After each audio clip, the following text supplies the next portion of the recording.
It was a chilly Friday night, and I had just finished a long day at work.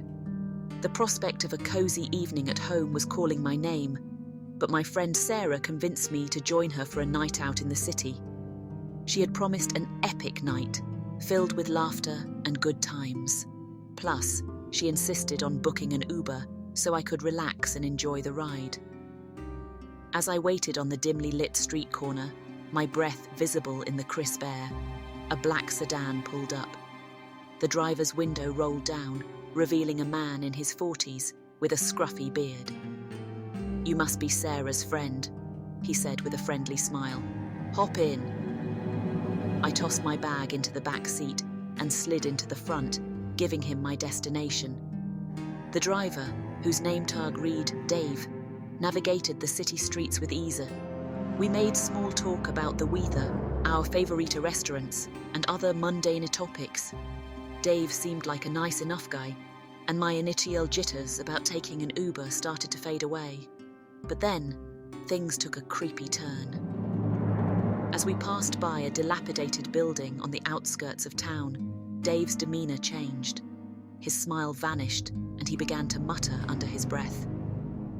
At first, I thought he was talking on the phone, but his words grew louder and more sinister. I strained to make out what he was saying.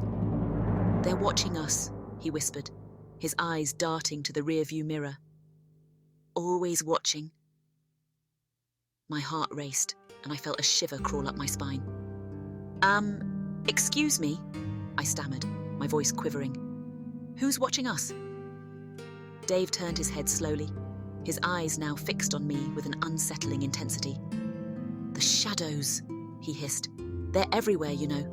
You can't escape them." Panic surged through me as I glanced out the window, but all I saw were empty streets and the occasional streetlight flickering ominously. This was like something out of a horror movie, and I desperately wished I was back home in my cozy apartment.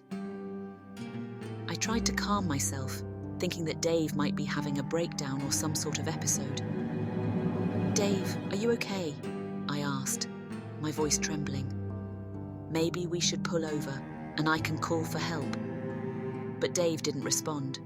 Instead, he continued to mutter about shadows and being watched.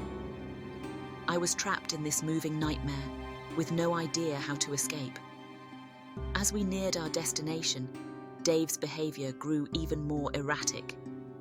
He swerved through traffic, narrowly avoiding collisions, and I clung to the door handle, my heart pounding in my chest. I desperately wished I had a phone signal so I could call the police or Sarah. Finally, we arrived at our destination, and I practically threw myself out of the car, gasping for breath.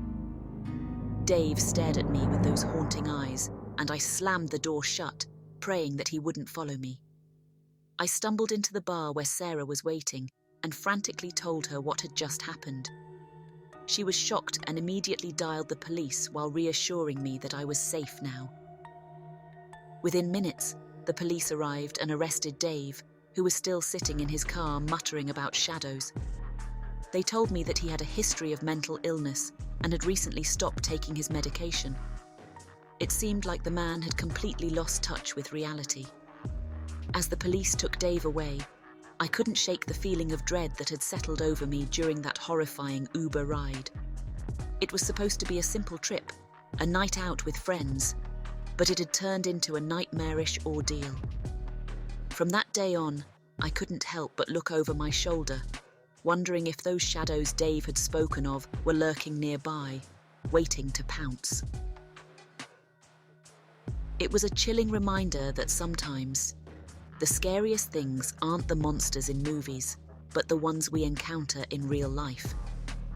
So, the next time you step into an Uber or any ride-sharing service, remember to stay alert and trust your instincts.